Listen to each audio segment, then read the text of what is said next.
Philomena wa say Kotoko. The game na be we what for one Kotoko one. Yem fa Philo game no won say. Oh, say enemy catch say earlier on interview and me catch say the game of the GPL. Me catch say game we be game F because what for no mama omo home so na Kotoko phone so no. They call 1 or 2 issues be we so ya my home so. Until we have witnessed a very good game, I make us say the best so far Mare.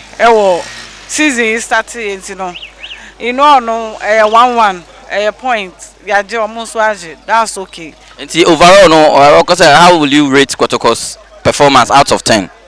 Oh, make us say Kotoko performance out of 10 memo online because what for no so who ball AstroTurf so is different from who ball natural park so and no more year training in park so Kotoko for say always be near the natural grass and a year training near there and after so ball AstroTurf so ball need do 2 make and nunti about it no I'll give my team 9/10. 9/10 any Philomena and rating of the Mama